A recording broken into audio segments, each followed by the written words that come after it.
Olá, pessoal! Hoje é um dia muito especial porque eu tenho aqui um convidado especialíssimo que eu amo muito, que é o Bernardo. Para quem não conhece, o Bernardo é meu enteado e eu conheço ele desde muito pequenininho.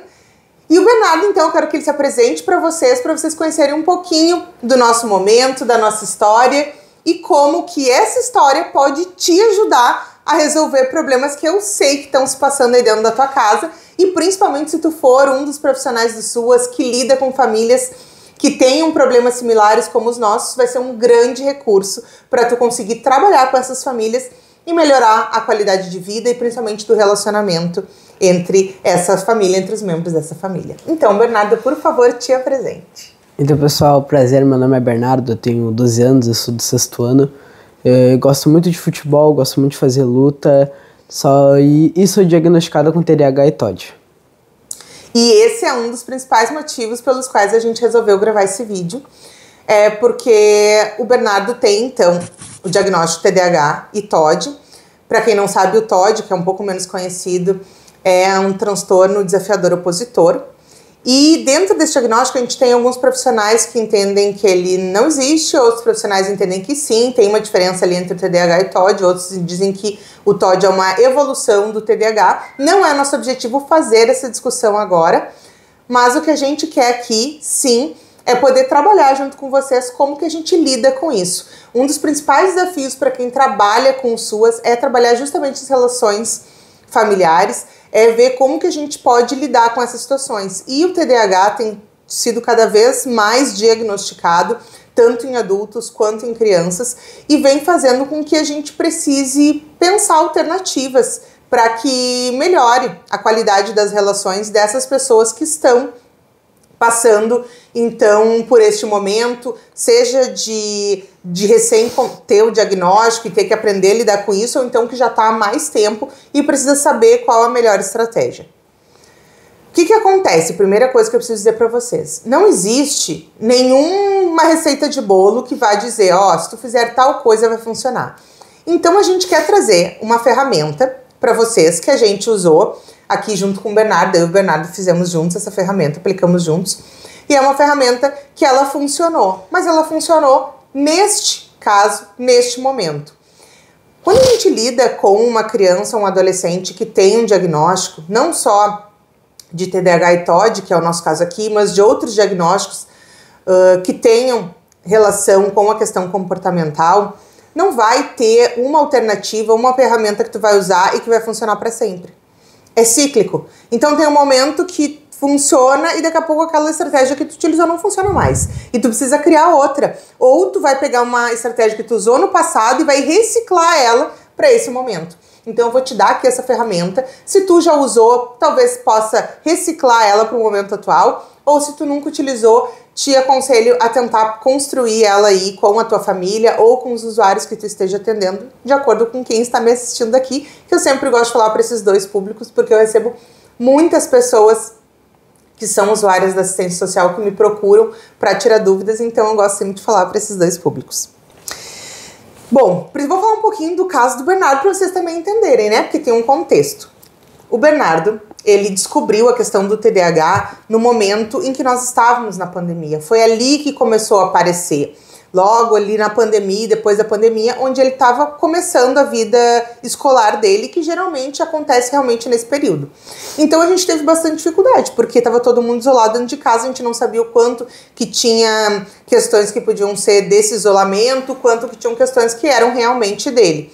Até a gente fechar o diagnóstico levou anos. Não foi uma coisa de um momento para o outro. Isso é importante dizer também, porque até aí o jeito que a família lida, que a gente encara as coisas é muito diferente. Então, eu e o meu companheiro, né, o pai do Bernardo, a gente estava aqui numa lógica de como lidar com os nossos filhos.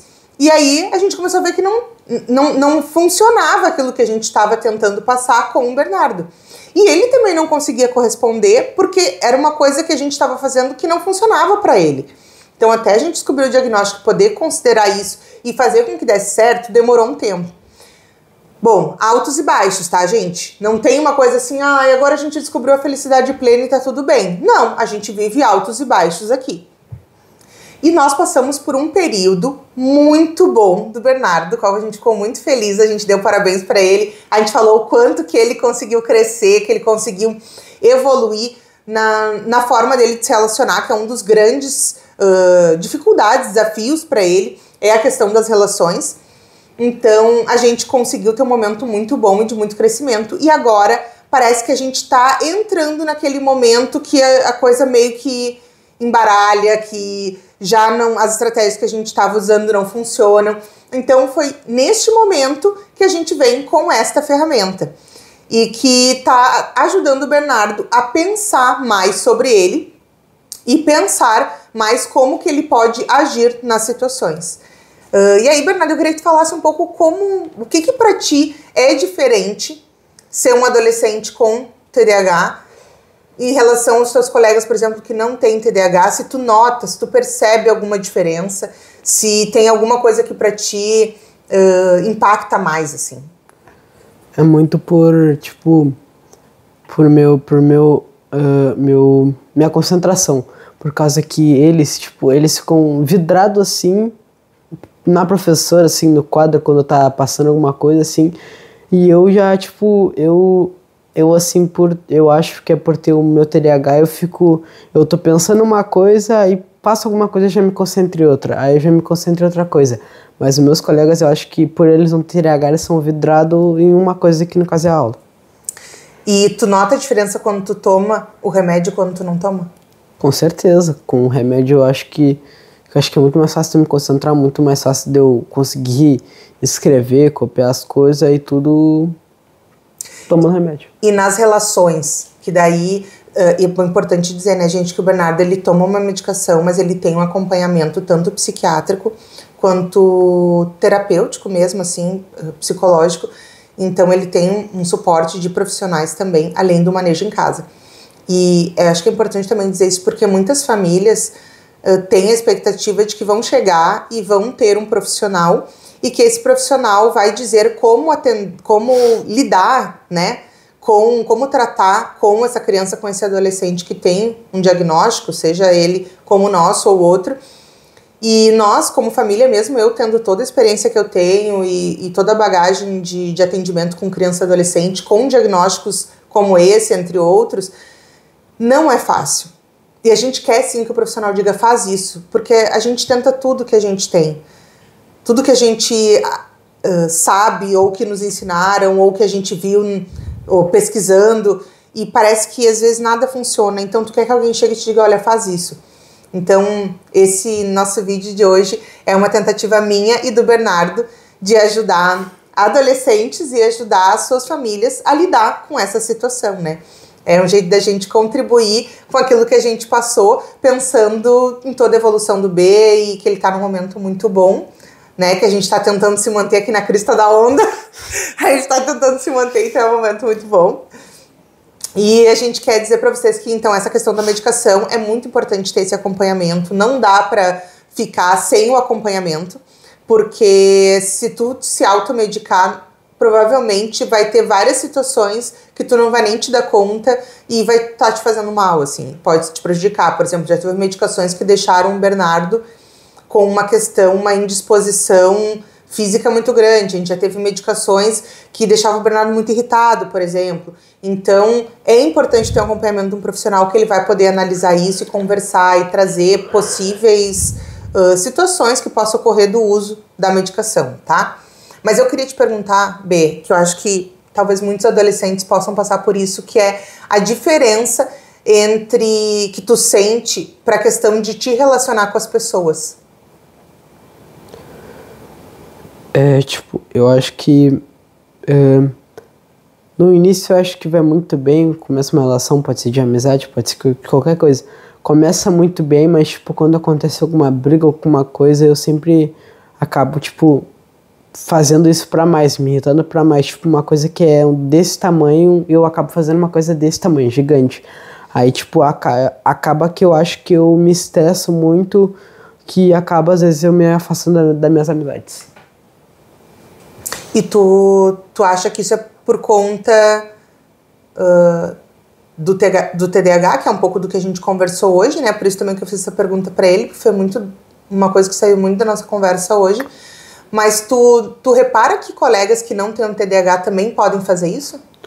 Sim, mas eu acho que eu sou mais fácil de acontecer isso por eu ter TDAH e ser muito mais impulsivo do que umas pessoas que não têm, entendeu? Aí eu acho que eu acabo tipo, eu ficando brabo, irritado, eu acabo ficando impulso e ficando bravo com a pessoa até pra mais. Então isso também é uma coisa muito importante, que a gente acha que tudo que acontece é só por conta do diagnóstico. Mas tu pode ver que isso que a gente está falando aqui, que é a pessoa se estourar e fazer de uma coisa que é desse tamanho, uma coisa enorme, né? Ou seja, ampliar uma situação que não precisava ter tomado uma proporção tão grande, pode acontecer com qualquer pessoa, em qualquer idade, com um diagnóstico relativo, né? Que tem impacto no seu comportamento ou não. E isso é muito importante da gente saber, porque também a gente acaba desmistificando um pouco essa ideia de que é porque tem TOD que age de tal jeito. Não, todas as pessoas podem fazer, né? Podem ter algum momento que acontece isso, mas como o B falou, para ele acaba sendo muito mais frequente do que para outros colegas que não tenham esse diagnóstico. E o B tem colegas que também têm diagnósticos como o dele, ou outros que têm uma relação com a parte comportamental. Então ele tem também ele não faz só uma comparação entre ele e os outros, mas ele consegue ver isso com outros colegas também, que eu acho que é importante dizer para vocês. E vamos então à nossa ferramenta, dado esse contexto. A gente está numa situação, o B passou por uma situação de descontrole, né, no colégio, em que ele acabou se desorganizando e fazendo coisas que não são legais, que não são permitidas, que não são autorizadas. E a partir disso a gente teve uma conversa com o B, e dessa conversa, em determinado momento, o B diz assim: eu não sei como é que eu faço para mudar.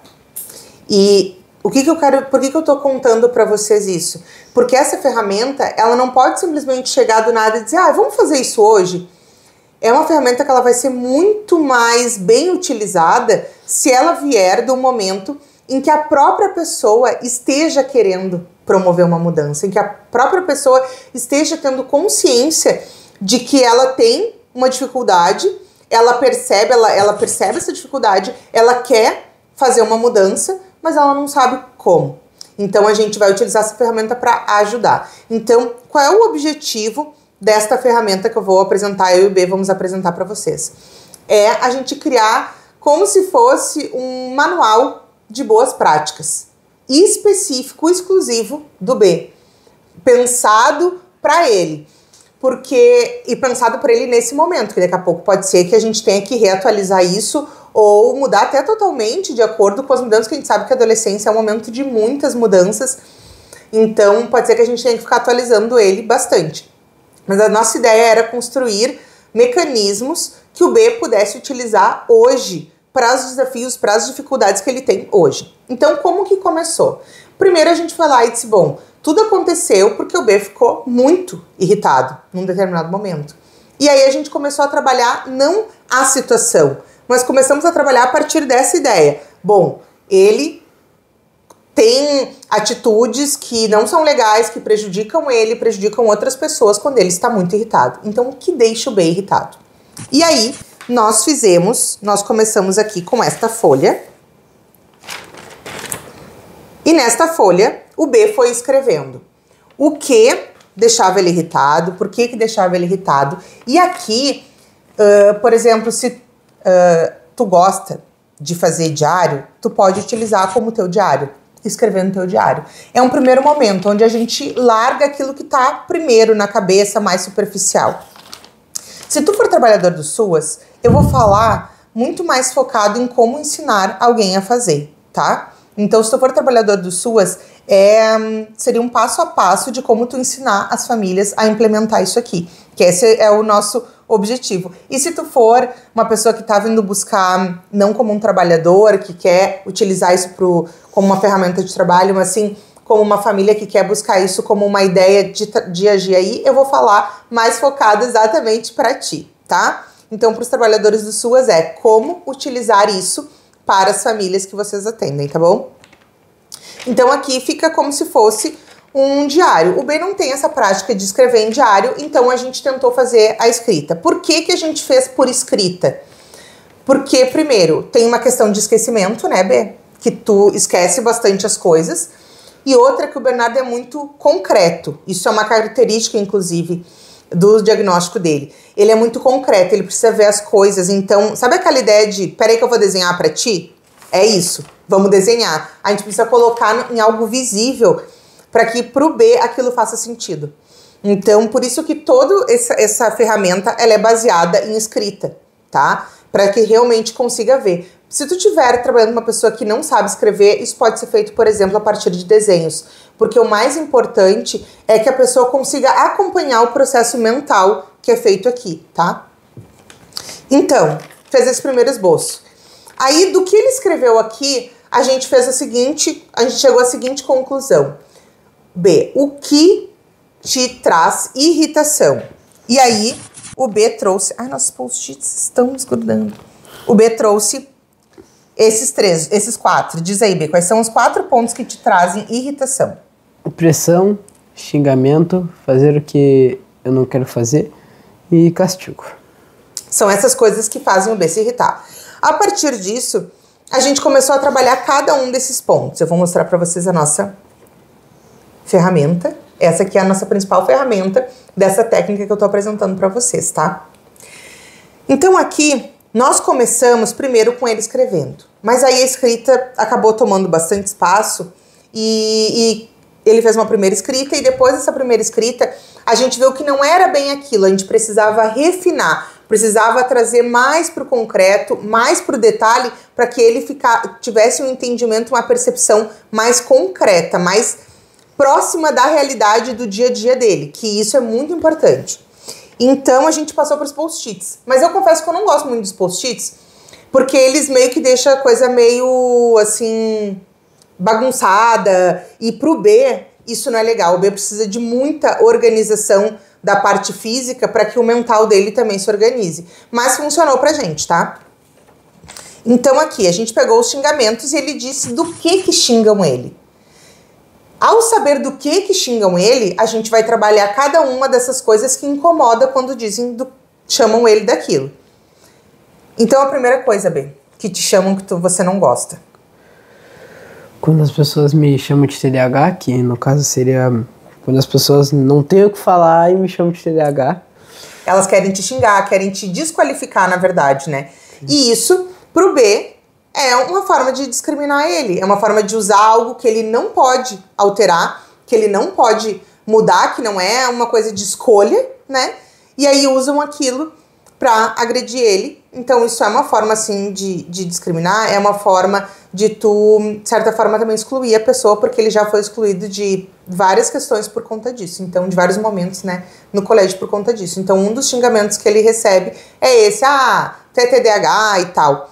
E isso é uma coisa que deixa o B muito brabo, principalmente porque é uma coisa que ele não pode fazer nada com isso, né? Ele não consegue fazer nada com isso. Então, a gente pensou também como que ele pode lidar, e isso é na segunda parte da nossa ferramenta, mas só para dizer para vocês que a gente depois vai trabalhar com cada um desses pontos.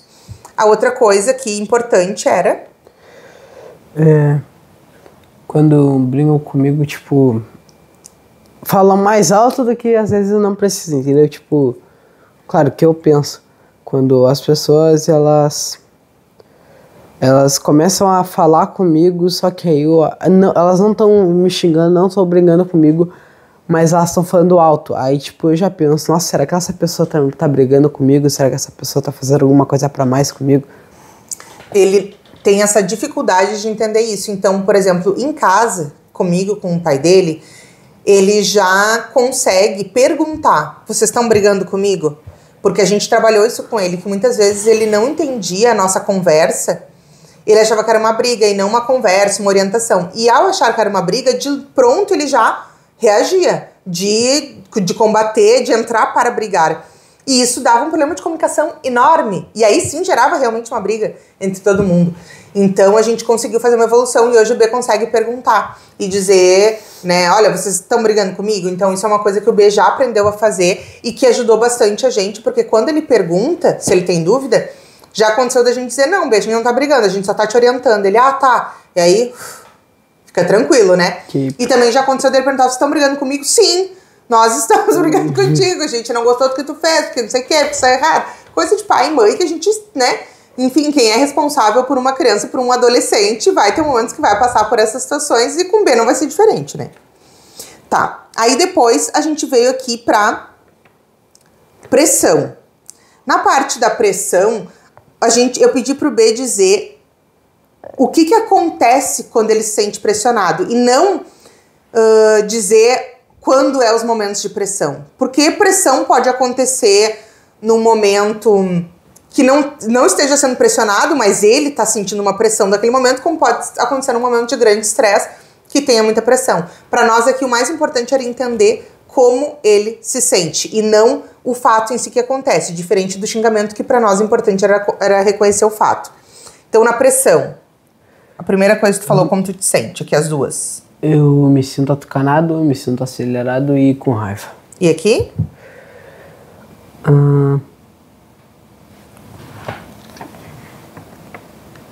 Tu não consegue ler tua letra. Não. Eu falei.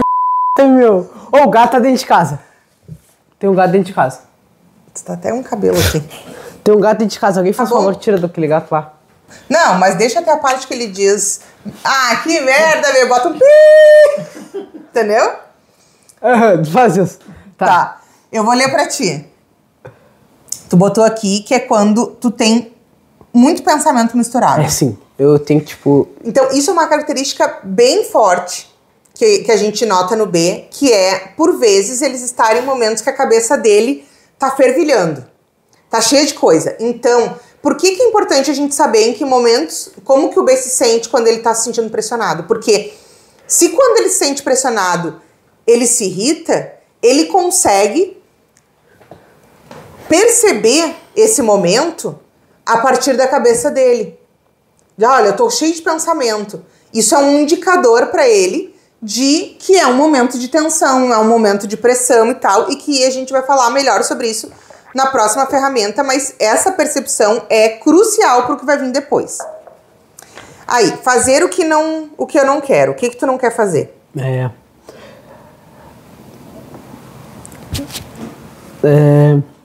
Largar o celular quando estou jogando ou conversando. E aqui? Quando eu não quero falar, uma coisa que eu comecei ou que eu nem comecei, mas a pessoa quer saber já, entendeu? E a pessoa fica dizendo pra ti que quer saber que tu não quer falar, né? Fala, não quero falar. Tá. E aí, a questão do castigo. Aqui em casa a gente tá migrando há algum bom tempo para a questão que não é uma questão de castigo, ou seja, eu te tiro isso, eu te faço passar por uma coisa que tu não gosta. Junta aí para nós, por favor. Que tu não gosta, obrigada. Que tu não gosta porque tu fez uma coisa errada. Castigo mais ou menos isso, tá, gente? Só que ele não funciona. Então a gente tenta trabalhar com a lógica da consequência, que é, digamos assim, o que vai acontecer a jornada da vida deles. Vai acontecer isso. Vai acontecer alguma coisa, isso vai gerar uma consequência e eles vão ter que arcar com a consequência. Só que, aqui falando de responsável para responsável, quando a gente tem uma criança, quando tu tem um adolescente que tem dificuldades, não é sempre que tu consegue fazer bem direitinho o protocolo. E aí tu imagina, eu, sou assistente social, tenho uma baita bagagem de conhecimento, de ter estudado isso, tanto na universidade quanto depois dela inúmeras vezes, de ter atendido muitas crianças, muitas famílias. Eu tenho dificuldade de implementar isso dentro da minha casa. Aí tu imagina uma pessoa que não tenha nenhum recurso, que nunca tenha estudado sobre isso, a dificuldade pode ser ainda maior. Então, eu tô trazendo isso para vocês para também tirar um pouco aquela ideia de que parece que falta para a pessoa um conhecimento, parece que falta para a pessoa alguma coisa. Não é insuficiência, é que realmente a gente não foi preparado para lidar com isso, né? A gente tá numa geração de transição, então a minha geração não aprendeu nada disso, não tinha conversa, não tinha nada disso. Então, isso que a gente está fazendo aqui, a gente está criando para as próximas gerações uma ideia diferente sobre direitos para as crianças e adolescentes, sobre suas necessidades, atendimento das suas necessidades. Então, aqui em casa, de vez em quando, ainda rola o maldito castigo, tá? E aí, quais são os castigos que tu não gosta? Quando não deixa eu jogar no meu PC, quando não deixa eu mexer no celular e ficar trancado no quarto. Então, essas 3 são basicamente as 3 que ele tem, porque é o que ainda, vamos dizer, funciona para ele sentir que aquilo que aconteceu não foi de boas, não foi tudo bem. Tipo, não está nada bem, né? Então é mais ou menos por aí. E aí a gente vai agora para a terceira etapa e última, que é da gente trabalhar o que a gente consegue aprender. E aí eu vou falar um pouco para vocês a partir de como que eu e o B conversamos pra gente chegar até essa folhinha, que depois a gente vai lendo para vocês. E aí eu vou trazendo. Então, B, tu lê aí o número 1 e aí eu vou explicar como é que foi que a gente chegou lá. Número 1. Preciso explicar como que eu funciono para as pessoas entenderem o meu jeito de agir, pensar e ser. Explica um pouquinho com as suas palavras como que a gente chegou. Tipo, é que as pessoas elas não estão acostumadas a ter uma pessoa com TDAH, com essas coisas assim. Aí eu tenho que me explicar pra pessoa saber como que eu funciono e como que faz pra lidar comigo. Isso aí. Por que a gente chegou neste tópico? Porque uma das questões, por exemplo, uma das coisas que o B falou, que ele não, que ele se irrita quando ele tem que fazer uma coisa que ele não quer. Uma dessas coisas, por exemplo, é quando ele começa a falar uma coisa e aí ele não quer mais falar e a pessoa insiste muito pra ele falar. O que acontece? O B começa um assunto e aí depois ele se atrapalha dentro da cabeça dele. E aí ele já não consegue passar pra pessoa o que ele queria dizer. E ele precisa de um tempo pra isso. Só que quando ele faz isso, ele diz, não, deixa quieto. A pessoa tipo diz, não entendi. Ele diz, deixa quieto. As pessoas, no geral, entendem como? Só porque eu falei que eu não escutei ou que eu não entendi na hora, ele não vai mais querer falar comigo agora? Começa a falar e não fala mais? Eu até brinquei com ele. Tipo, eu sou muito curiosa. Aí tu começa o assunto, não termina, me mata de curiosidade. E aí a gente conversou, a gente chegou nesse aprendizado, né? Eu explicando pra ele mais ou menos como que as pessoas percebem, que isso é outra coisa que pro B não é muito nítida, muito explícita, que às vezes ele faz coisas que pra ele a reação das pessoas é exagerada. E eu costumo traduzir pro B o que é que eu tô sentindo. Então, tanto eu quanto o Andros e a Antônia também, que é a irmã dele, que vocês já conhecem aqui no canal, a gente costuma dizer pra ele como que a gente se sente. Porque quando a gente explica pra ele como que a gente se sente a partir do que ele falou, ele consegue perceber melhor o impacto que tem as ações dele, as palavras dele nos outros. Ao mesmo tempo, a gente também chegou nessa conclusão de que ele precisa explicar para as pessoas, olha, eu não vou continuar falando contigo agora porque me atrapalhei aqui, eu preciso de um tempo para pensar, para depois a gente retomar essa conversa. Não é que eu não queira falar contigo mais, é só porque eu preciso pensar um jeito melhor de te dizer. Isso traduz para a pessoa a necessidade dele e faz a pessoa também ficar tranquila de que não foi um problema daquele momento ou da relação deles. É só um tempo para ele poder falar, para ele poder pensar e depois falar. Que isso é uma coisa que acontece bastante com o B e que isso traz algum prejuízo para ele nessas relações. Então essa foi uma das primeiras coisas que a gente anotou como algo que pode ajudar ele nas relações. Lê o segundo aí. Quando estou com raiva, não é um bom momento para eu tomar decisões e continuar conversas importantes. O B, principalmente por conta do Todd, quando ele tá irritado, é muito forte o impulso, né, B? A respostinha tem de sobra. Tem de sobra. O que é a respostinha? Sabe quando tu diz um negócio e, tipo, se eu quero ser o último até a palavra, eu quero, depois que tu falar, te largar uma coisinha, sabe aquela fala que fala miudinho, assim, que é só o suficiente pra tu ouvir e coisa e tal? Isso é as respostinhas, entendeu? Que daí fala uma coisinha de boca miúda ali pra cutucar. Isso é as respostinhas. E o que a gente tava falando? Que quando ele tá muito irritado e ele sente muita vontade de fazer isso, às vezes ele leva a coisa a aumentar e a se tornar muito grande. Então, quando ele estiver irritado, ele precisa sempre lembrar de não tomar decisões. Porque uma das coisas que aconteceu nesse último conflito que ele teve lá na escola e que não foi legal e tudo mais, e que gerou toda essa nossa conversa aqui, naquela situação ele foi pressionado a tomar uma decisão no momento que ele estava irritado e a decisão dele não foi boa e gerou todo esse conflito. Então, tomar decisões no momento que a gente está com raiva é péssimo para qualquer pessoa. A diferença é que a gente precisa escrever para o B ter um lugar para onde ele voltar e ler. Ele é muito visual, então ele precisa de um lugar para ele voltar e ler, porque ele esquece. Ele sabe isso, ele já pensou sobre isso, mas ele esquece. Então ele precisa ter um lugar que ele vai ler e vai relembrar o cérebro dele várias e várias vezes de como que ele pode agir ou não em determinadas situações baseado no jeito que ele funciona e que ele quer ser e estar em convivência com as pessoas. B, lê o terceiro. Nos momentos que estou sob pressão ou com os pensamentos agitados... Pensamentos o quê? Pensamentos agitados. Agitados. Muitas ideias e informações indo no pensamento e ao mesmo tempo é rápido. Não consigo tomar umas boas decisões. Explica um pouquinho com as tuas palavras.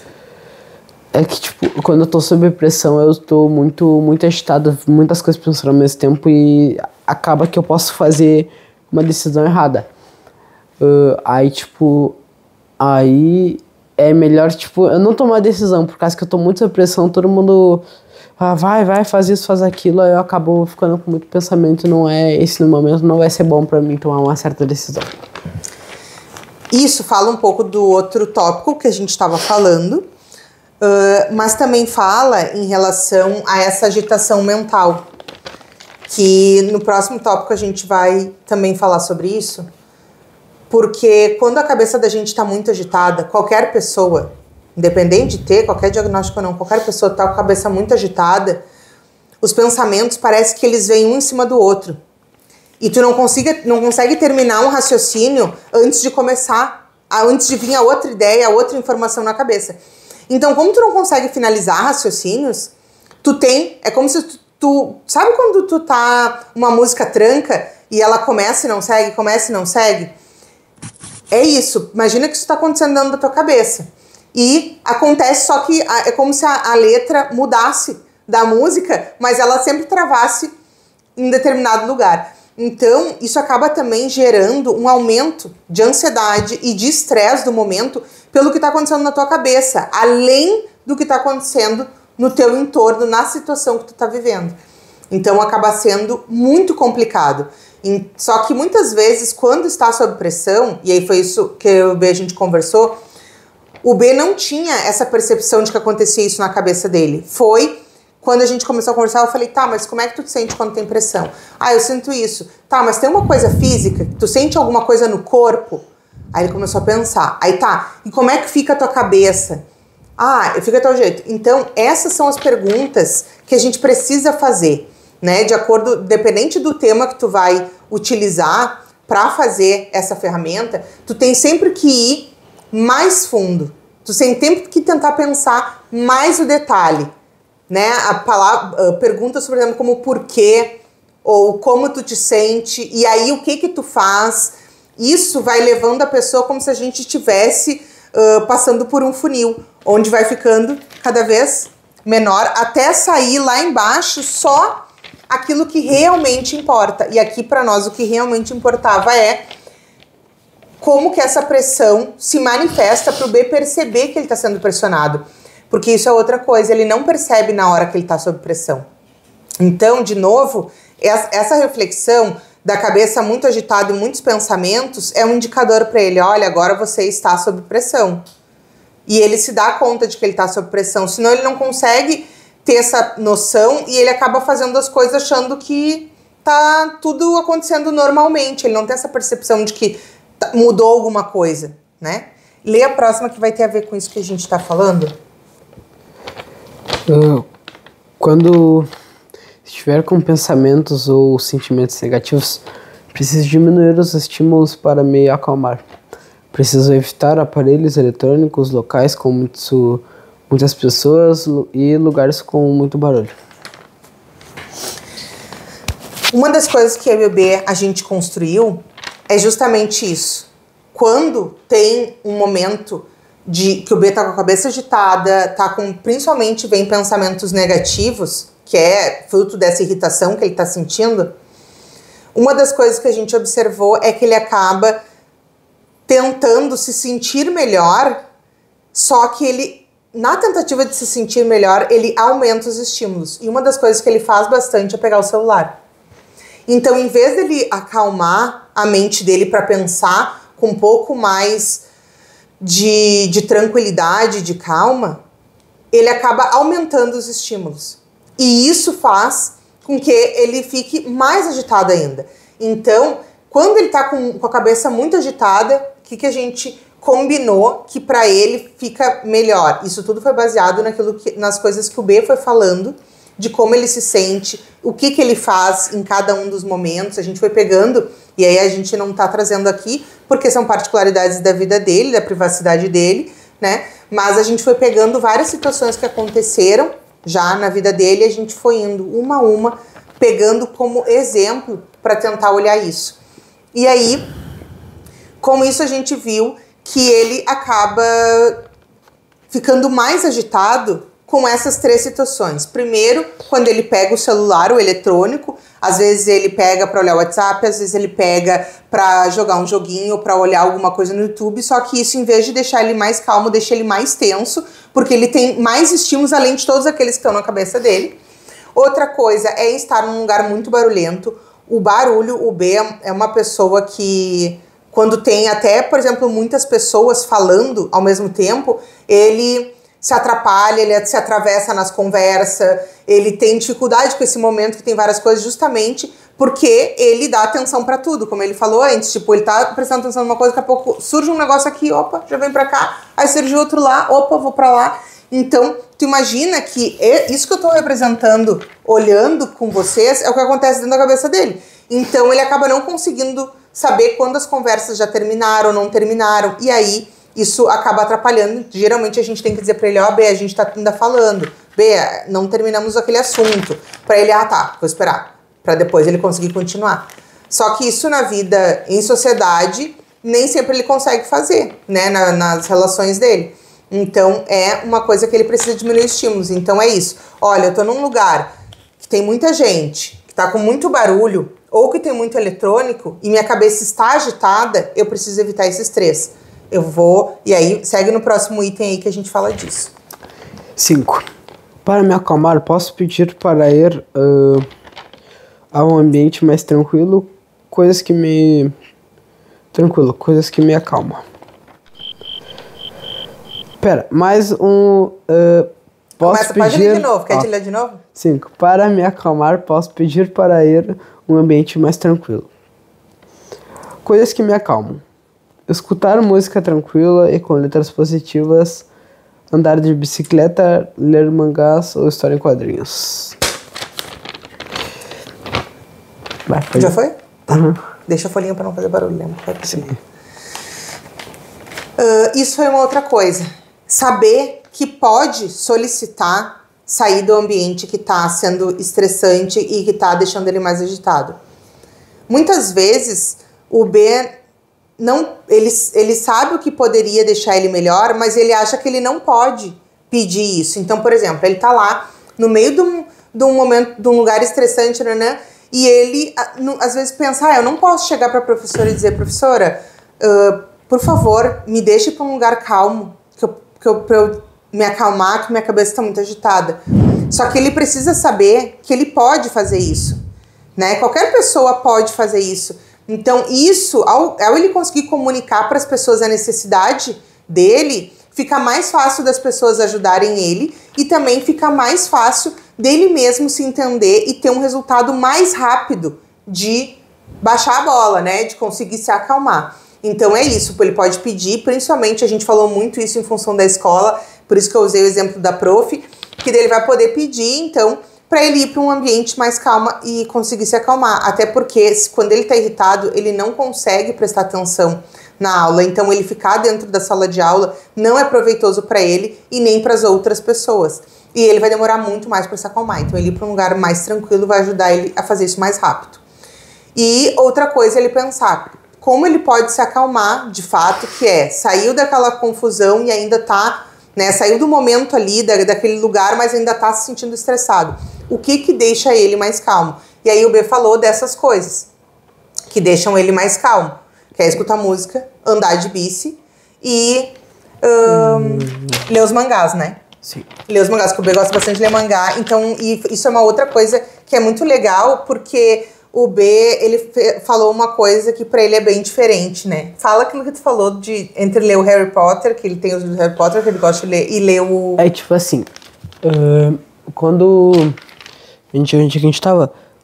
quando eu tô muito estressado, assim, que eu preciso me acalmar, fazer alguma coisa, eu prefiro ler mangá, por causa que tem todos os desenhos, todas as histórias, pá. Só que eu não gosto de ler o livro do Harry Potter, por causa que, tipo assim, nesses momentos, claro, por causa que ele é só texto, e não tem nenhum desenho que eu possa me basear, que eu possa me distrair com aquilo. Aí, tipo, eu já tô pensando em várias coisas diferentes, não tem nenhuma coisa, por exemplo, uma imagem que eu possa me distrair vendo a imagem. Aí eu acabo preferindo ler no mangá, que tem os desenhos, as escritas, tudo. As escritas e desenho tipo, ler esse por causa que o Harry Potter é só uma coisa... Só letra. Só letra. Só texto. Letra. Sim. Aí, tipo, eu não consigo me distrair. Olha só que importante isso. O B falou assim, o desenho vai fazer eu me distrair. E aí a gente pode pensar, não, mas a gente não quer que ele se distraia nesse momento, porque a distração só vai talvez piorar. Mas quando ele diz eu quero me distrair, ele quer distrair de tudo aquilo que está na cabeça dele. Então, na verdade, essa distração é uma forma de se concentrar numa coisa só. Que também é uma coisa que as pessoas com TDAH têm, que é o hiperfoco. Então, pega uma coisa que gosta, que é afim e aquilo ali concentra muito. Então, as imagens fazem isso pro B. Então, é um jeito de acalmar. Tudo isso que a gente falou até aqui é uma forma de autopercepção, de autoconhecimento.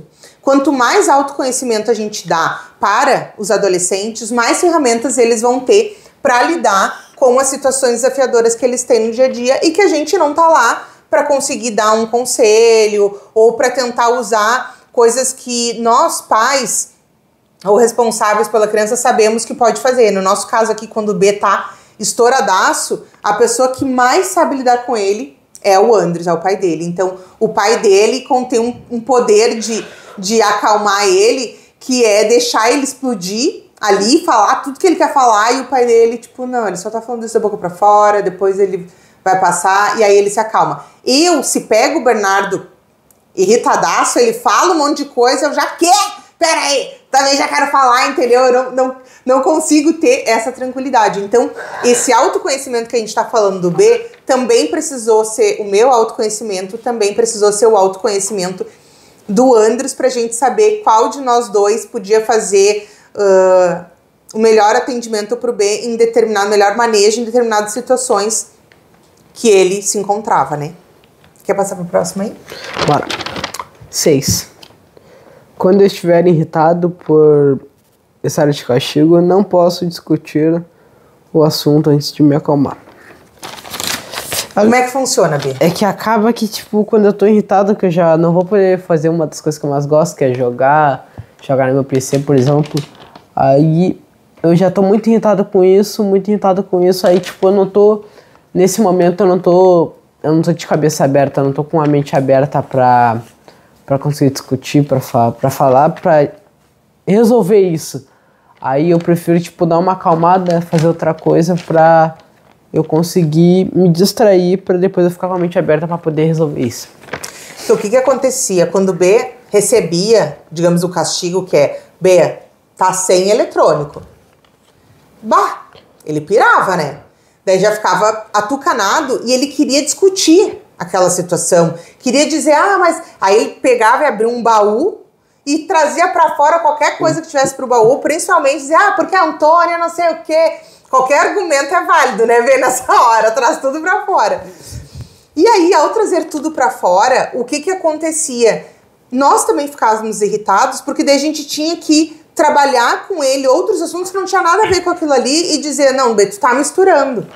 Então, quando ele ganha um castigo, a gente não fica falando nada mais com ele E a gente também colocou isso aqui porque ele também tem que evitar falar. Então, quando vem uma situação que não tá legal, não discute naquele momento.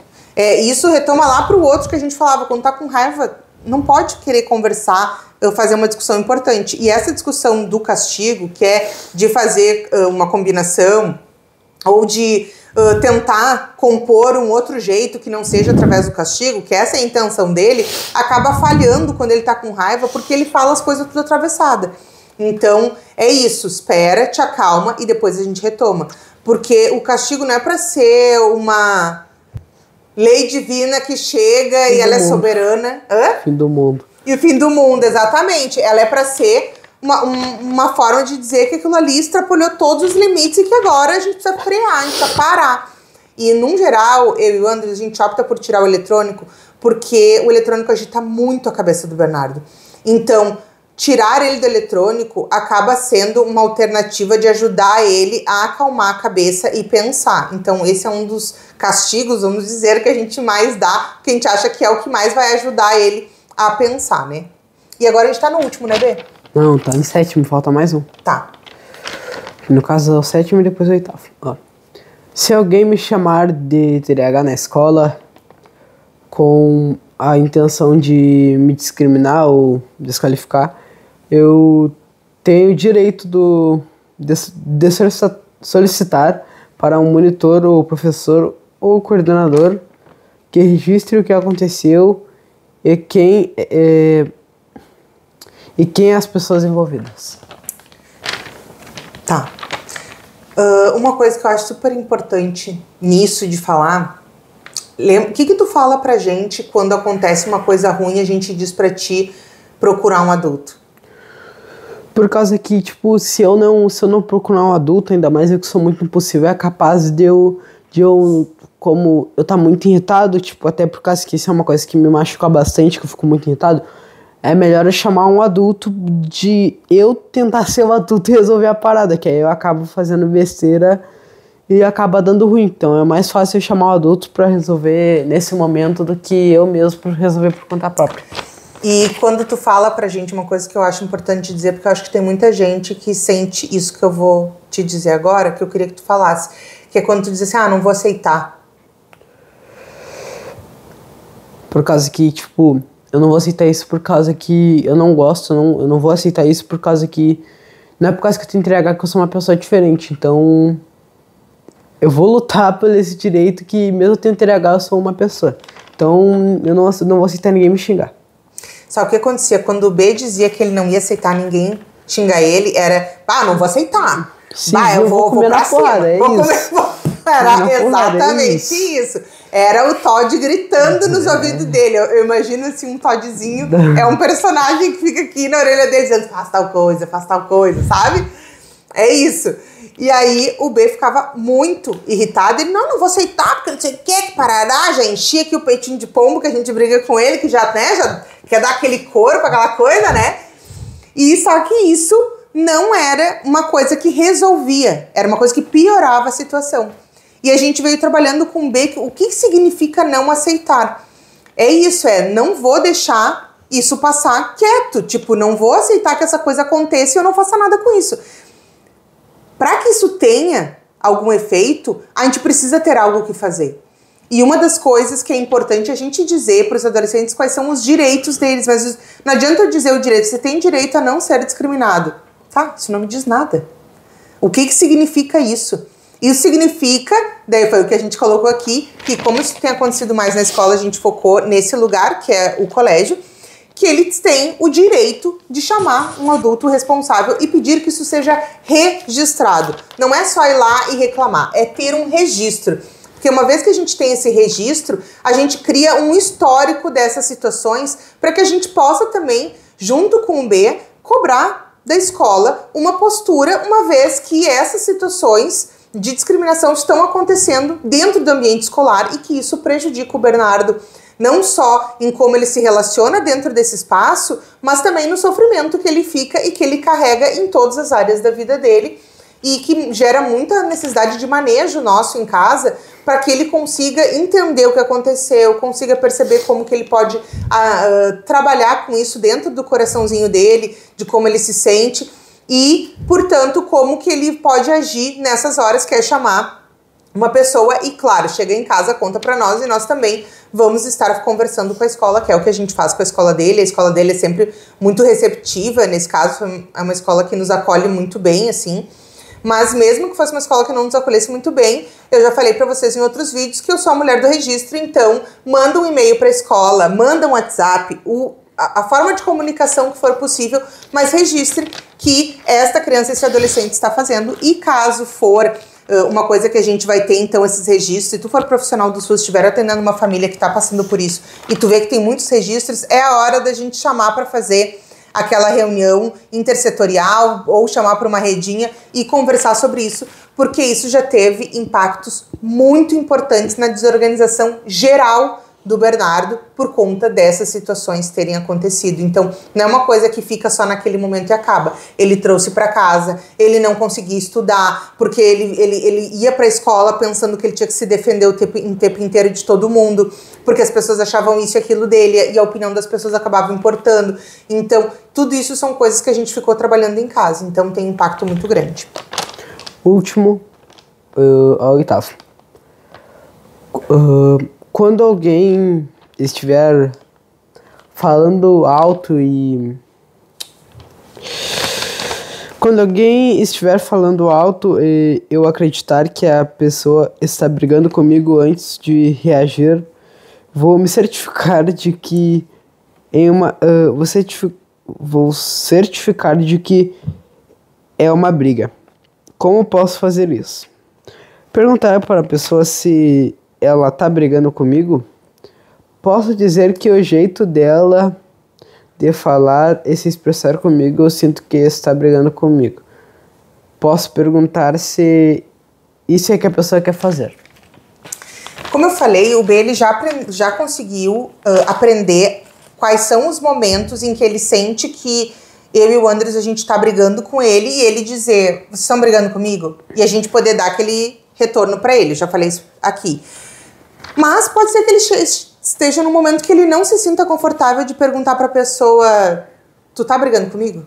E aí a gente pensou num outro jeito dele perguntar, que é ele dizendo como ele se sente. Olha, tu tá gritando, tá falando alto, tá gritando, e pra mim, eu sinto como se tu estivesse brigando comigo. É isso que tu quer fazer mesmo?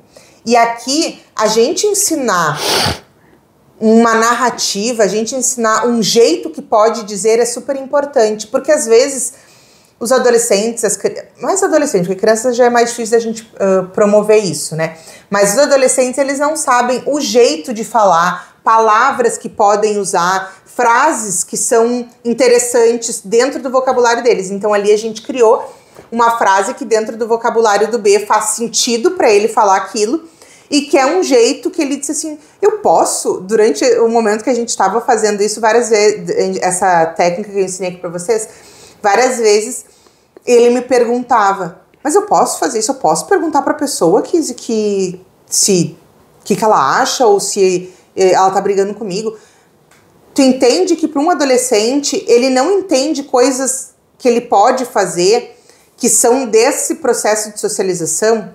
Então, de a gente dizer um jeito de como pode perguntar, ajuda a como lidar com aquela situação. Tudo isso é ferramenta, é recurso que a gente dá para os adolescentes se posicionarem em momentos que a gente não tá lá para auxiliar. No caso aqui do B, eu tô falando isso porque o B tem essa dificuldade de relacionamento muito grande, então ter alguém que traduzisse para ele o momento seria uma glória, né, B? Porque daí ele ia entender tudo que tá acontecendo, porque às vezes é isso, tu não entende, né, B, o que tá acontecendo. Sim.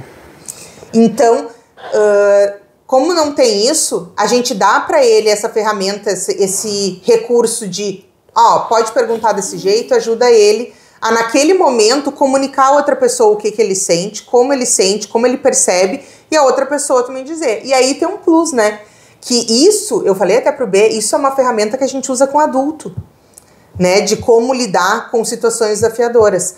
E ele, ao fazer isso, ele cria uma maturidade muito grande também. Então, a gente tendo que fazer esse caminho com o B desde agora, que ele é um recém-adolescente, né? Recém-inaugurado, segundo o ECA, tá com 12 anos. Então, passando no início ainda desse processo da adolescência, ele provavelmente vai passar por essa adolescência com uma maturidade maior do que a maioria que não pensa sobre esses processos, né? Então pode fazer com que ele lide com pessoas que não têm essa maturidade e que sequer entendam isso. E tu lembra uma coisa que tu me perguntou quando a gente terminou de fazer esse processo? Que eu perguntei. Óbvio, ele já não lembra. Tu me perguntou assim, eu não me lembro as palavras. Eu não me lembro as palavras que tu falou. Mas tu perguntou sobre se as pessoas, o que as pessoas iam achar, ou se as pessoas iam... Ah, não, tipo assim, se as pessoas iam achar normal eu perguntar isso, se as pessoas iam achar normal eu perguntar isso, e aí ela falou que não. Aí tinha falado que não. Eu falei que não, que é provável que as pessoas não achem normal. Porque a maioria dos adolescentes não trabalham esse processo de autoconhecimento, não tem esse todo dia em casa de trabalhar. E nós temos esse todo dia com B, isso faz parte do nosso manejo preventivo com o B. Então a gente faz isso de maneira preventiva e não só quando ele se estoura, não só quando ele se irrita. A gente costuma fazer isso no dia a dia, tanto com ele quanto com a Mana, com a Antônia, que é uma forma da gente fazer com que eles tenham esse repertório, ou seja, que eles tenham uma bagagem dentro deles que ajude eles a lidar com essas situações. E eu falei pro B que a maioria das pessoas não tem. Então é possível que as pessoas estranhem quando ele fala do sentimento dele, quando ele fala das necessidades dele. Eu até trouxe para ele que tem alguns pontos que a gente conversou nesse processo todo que lembram muito a metodologia da comunicação não violenta, que lembram muito um pouco daquilo que a gente faz, por exemplo, nos círculos de paz, nos círculos que tem a perspectiva da justiça restaurativa. Então, eu trouxe, né, para ele alguns exemplos disso e que muitas pessoas não têm. Então, é possível, sim, que as pessoas achem estranho. Mas não é porque as pessoas acham estranho que elas não vão aceitar ou que elas não vão, inclusive, gostar, porque é um jeito de se comunicar muito mais transparente, muito mais fácil, muito mais confortável, porque quando a gente consegue dizer o que a gente pensa, o que a gente sente, como a gente sente, e a outra pessoa também consegue dizer para nós, a nossa comunicação fica muito mais fluida, muito mais fácil, e a chance da gente ter um resultado positivo com isso é muito melhor. E, B, eu quero saber de ti, que isso é uma coisa que eu não perguntei para ele, que eu deixei aqui pro vídeo. Eu quero saber de ti como que foi tu fazer tudo isso, como que tu te sentiu, como que tu percebeu. Como que eu me senti? Eu senti que eu boto fé que isso vai melhorar. Eu acho que vai melhorar e que foi uma coisa, eu acho, tipo... Eu sempre ficava com dúvida, assim, sempre achava, não vai dar certo isso. Que tudo que a gente começava, a maioria das vezes, não tudo, teve algumas coisas que até bateram no coração. Mas tinha umas que eu acho que, tipo, não vai dar certo, isso aqui não vai funcionar comigo, mas essa foi uma vez que eu não suspeitei nenhuma vez, que eu acho que, tipo... que eu acho que vai dar certo até o final, por causa que eu acho que vai dar certo, por causa que é uma coisa que realmente tocou, assim, que eu senti. E por que tu acha que te tocou? Por causa que eu nunca soube uma maneira de resolver os problemas que eu passava, também nunca fui muito me expressar, mas, tipo, eu acho que agora eu tô pronto pra resolver essas coisas, assim, pronto pra bater de frente. Bater de frente não, de um jeito ruim, né? Não, de jeito ruim. Isso aí, de enfrentar os desafios. É isso aí, pessoal. Eu vou deixar aqui para vocês todas as orientações do passo a passo de como a gente fez e como que tu pode fazer, seja tu um profissional do SUAS para ensinar para uma família ou até entregar esse documento para a família fazer e para a própria família conseguir entender. Eu vou deixar esse passo a passo para vocês aqui. Como é que funciona? Tem um link, que é um formulário, onde eu te faço algumas perguntas para eu conhecer melhor quem são as pessoas que estão vindo aqui no canal e tu responde esse formulário uma só vez e o link que tu vai receber é de uma pasta na nuvem, uma pasta no meu Drive, onde tu tem acesso a todos os materiais. Então, se por acaso tu teve algum vídeo meu que tu não viu, mas tu curtiu o material, tu consegue ir lá e assistir o vídeo e aproveitar a ferramenta que eu construí para ti.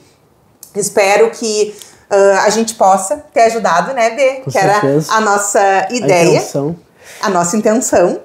Se tu for um adolescente e viu esse vídeo, se tu for um pai, uma mãe, um responsável e quiser passar também para tua filha ou para o teu filho, para que ele possa ver, o B tá super disponível, que a gente falou sobre isso, ele tá super disponível para conversar sobre isso, então pode deixar os comentários aqui se tu for adolescente, se tu for pai, mãe, responsável, qualquer seja o teu vínculo, se for um professor ou uma professora que tá lidando com adolescentes com essa situação, e claro, se tu for um trabalhador do SUAS, eu vou adorar te escutar, o B também, a gente vai responder juntos todos os comentários aqui, e a gente espera poder continuar esse bate-papo.